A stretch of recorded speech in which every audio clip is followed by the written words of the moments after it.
মৃত্যুর মুখে সূর্য, খবর পেয়ে ছুটে গিয়ে সূর্যকে বাঁচালো দীপা। হ্যাঁ বন্ধুরা, আমরা এমনটাই দেখতে চলেছি অনুরাগের ছোঁয়া ধারাবাহিকের আগামী পর্বের আপডেটগুলোতে। বিস্তারিত জানতে ভিডিওতে একটি লাইক দিয়ে না টেনে শেষ পর্যন্ত দেখতে থাকুন। সুপ্রিয় দর্শক, দীপা মধ্যরাতে সূর্যকে নিয়ে এমন একটা স্বপ্ন দেখলো যা দেখে ঘুম থেকে উঠে পড়লো দীপা। আর দীপা ভাবতে থাকে, আমি কেন ডাক্তার বাবুকে নিয়ে খারাপ স্বপ্ন দেখেছি? আমি তো এখন আর ডাক্তার বাবুকে নিয়ে ভাবি না, তাহলে কেন এমন স্বপ্ন দেখলাম? এদিকে সকাল হয়ে গেলে দীপা কাউকে না জানিয়ে মন্দিরে চলে যায় আর ঠাকুরের কাছে গিয়ে হাত জোড় করে বলে, ঠাকুর, আমি তো ডাক্তার বাবুকে ভুলে গিয়েছি, আমি এখন ডাক্তার বাবুকে নিয়ে ভাবি না, আর ডাক্তার বাবুর যেন কিছু না হয়। এদিকে দীপা ভাবতে থাকে, আমি এখানে থাকলে আমার সব স্মৃতি আমাকে আঁকড়ে ধরবে, তার চেয়ে আমি আমার 2 মেয়েকে নিয়ে এখান থেকে অনেক দূরে চলে যাই। এই বলে যখন চলে যেতে যাবে তখন একটা বয়স্ক লোক এসে বলে, তুই কোথায় পালাবি?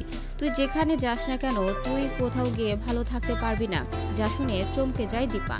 আর দীপা বাড়িতে গিয়ে লোকটার কথা ভাবতে থাকে। এদিকে কিছু লোক সূর্যকে রক্তাক্ত অবস্থায় হসপিটালে নিয়ে আসে আর ডাক্তারকে বলে উনি গাড়ি অ্যাক্সিডেন্ট করেছে আর আমরা ওনাকে রাস্তায় পেয়েছি। যা শুনে সূর্যকে হসপিটালে ভর্তি করাতে চায় না। ডাক্তার আর পুলিশ আসলে ডাক্তারকে বলে, আপনি ওনার চিকিৎসা শুরু করেন, আমি ওনার বাড়ির লোকেদের খবর দিচ্ছি। অন্যদিকে দীপা মন্দির থেকে বাড়িতে এসে লাবণ্যর কথা জানতে চায়। তখন প্রবীর জানায় সে তার রুমেই আছে।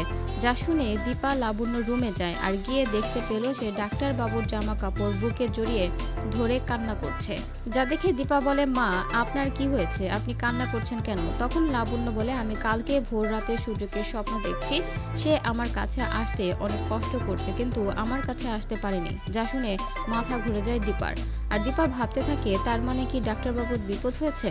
এরপর দীপা লাবণ্যকে জানায়, আমিও কাল রাতে একই স্বপ্ন দেখেছি। যা শুনে দুজন দুজনকে জড়িয়ে ধরে কান্নায় ভেঙে পড়ল।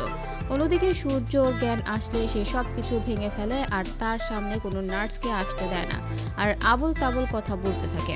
এদিকে ডাক্তার সূর্যের এই অবস্থা দেখে বুঝতে পারে সূর্যের সব স্মৃতি চলে গেছে।